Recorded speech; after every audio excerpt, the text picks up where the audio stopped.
अगर आपकी यूनिवर्सिटी में इस बार एमसीक्यू पैटर्न पे एग्जाम हो रहा है तो आप सही जगह पे आए हो। यहाँ पे हम बीएससी थर्ड ईयर के फिजिक्स और मैथ के इंपॉर्टेंट एमसीक्यू डिस्कस कर रहे हैं। तो आज हम बात करने वाले हैं फिजिक्स के सेकंड पेपर के बारे में। उससे पहले थोड़ा सा सिलेबस देख लेते हैं कि हमारे पास फिजिक्स के अंदर सिलेबस क्या क्या है, ठीक है। और भी जो डिफरेंट हमारे पास चैप्टर्स बन रहे हैं, जैसे हम फिजिक्स का जो पहला बुक है सॉलिड स्टेट और न्यूक्लियर फिजिक्स, इसके जो एमसीक्यू होंगे इनका एक अलग प्लेलिस्ट बनाएंगे जिनका लिंक आपको डिस्क्रिप्शन में मिल जाएगा।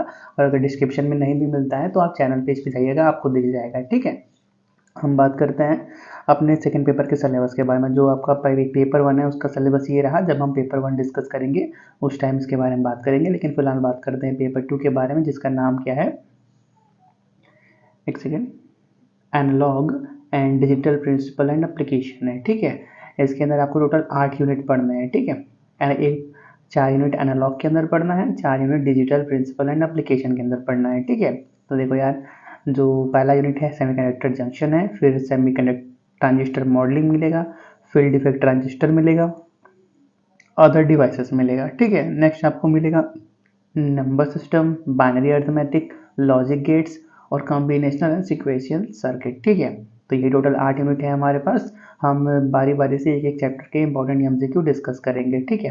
देखो, अगर आपकी यूनिवर्सिटी में इस बार एमसीक्यू पैटर्न पे एग्जाम हो रहा है तो आप हमको बता दीजिएगा कि आपका यूनिवर्सिटी क्या है। हम आपको एक व्हाट्सएप नंबर दे रहे हैं जहाँ पे आप मैसेज कर सकते हो, हमारी टीम आपको रिस्पॉन्स करती रहेगी, ठीक है। और अगर आपकी यूनिवर्सिटी में एमसीक्यू पैटर्न पे एग्जाम हो रहा है तो आप जानते ही हो कि आपको पेपर के बाद सॉल्यूशन भी चाहिए कि कौन से क्वेश्चन का कौन सा आंसर सही था। तो आप क्या कर सकते हो, अपने पेपर को हमारे उस व्हाट्सएप नंबर पर सेंड कर सकते हो। हमारी टीम आपको रिस्पॉन्स करेगी, वो पेपर सॉल्व किया जाएगा और हम जल्दी से जल्दी उसका आंसर की प्रोवाइड करने की कोशिश करेंगे, ठीक है। बस यही इम्पोर्टेंट बात थी। हम अपने पेपर की शुरुआत करते हैं, ठीक है। बात करते हैं तीसरे यूनिट के बारे में, जिसका नाम क्या था, फील्ड इफेक्ट ट्रांजिस्टर, ठीक है। तो पहला question, transistor biasing is used to keep base emitter junction forward bias, ठीक है। ट्रांजिशन बायसिंग क्यों यूज होता है, बेस इमीटर जंक्शन को फॉरवर्ड बायस रखने के लिए। Transistor biasing is used to keep controller base junction reverse bias, ठीक है। जो आपका ट्रांजिस्टर बायसिंग है वो क्यों किया जाता है, जो कलेक्टर बेस जंक्शन है उसको रिवर्स बायस रखने के लिए, और जो बेस इमीटर जंक्शन है उसको फॉरवर्ड बायस रखने के लिए, ठीक है। इंपॉर्टेंट है, अगर बेस इमीटर है तो उसको फॉरवर्ड रखने के लिए, कलेक्टर बेस है तो उसको रिवर्स रखने के लिए, ठीक है।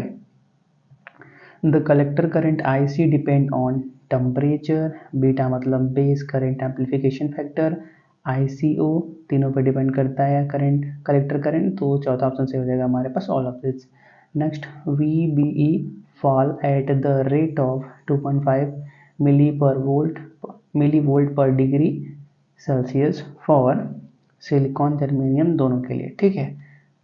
If Ts is less than Tt, then transistor will produce more heat at the base collector junction, ठीक है। दूसरा ऑप्शन सही हो जाएगा।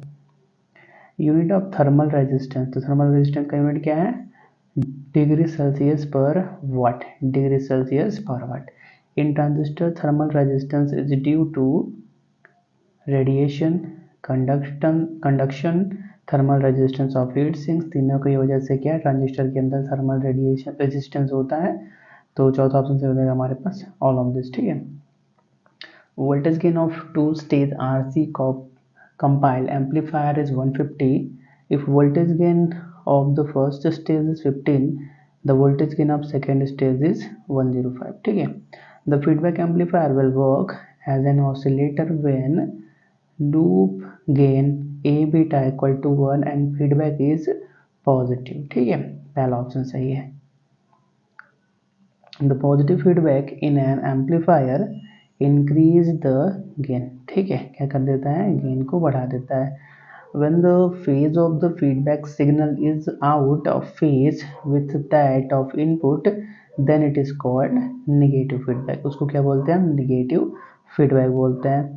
The voltage gain of a transistor amplifier in CE mode is 40 and its voltage gain with the feedback is 20. The feedback ratio is 0.025, ठीक है। In a amplifier, a coupling capacitor CC is used to prevent DC mixing with the output, ठीक है। तीसरे से दूसरा option सही है। In a common base PNP transistor amplifier power gain is equal to AV into IB, AV into AI.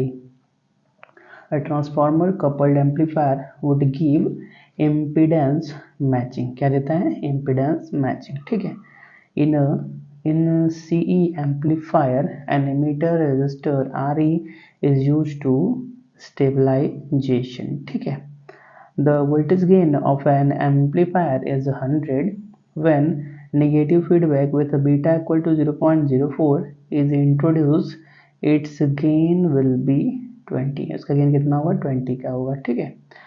In an RC coupled common emitter amplifier, which of the following is true? तो coupling capacitance affect at higher frequency and bypass capacitance affect at lower frequency. ये बात क्या है? सही है। जो coupling capacitance होता है वो हायर फ्रिक्वेंसी पे अफेक्ट हो जाता है और जो बाईपास कैपेसिटेंस है वो लोअर फ्रिक्वेंसी पे अफेक्ट हो जाता है, ठीक है। If two stage of cascoded amplifier have decibel gains of 60 and 13 then overall gain is 1800 decibel, ठीक है। The main function of coupling capacitor in an RC coupled common emitter amplifier is to DC isolation, ठीक है। चौथा option सही है। The stability factor for a base resistor bias is nearly beta plus 1, ठीक है। तीसरा ऑप्शन सही है। For transistor biasing the stability factor is expressed as S is equal to del LC upon del IE, ठीक है। The highest output impedance is found in which of the following amplifier? तो CV amplifier के अंदर output impedance सबसे ज़्यादा high पाया जाता है। Negative feedback in an amplifier improves gain stability, increases input impedance, reduces non-linear distortion। तीनों बात सही है, तो चौथा ऑप्शन सही हो जाएगा all of this, ठीक है। If the output impedance of an amplifier is Z effective without feedback, then with negative voltage feedback its value will be Z output upon 1 plus AV MB। पहला option सही है, ठीक है। तो इस class में इतना ही रखते हैं, मिलते हैं अगले चैप्टर के साथ। तब तक के लिए thanks for watching, have a nice day.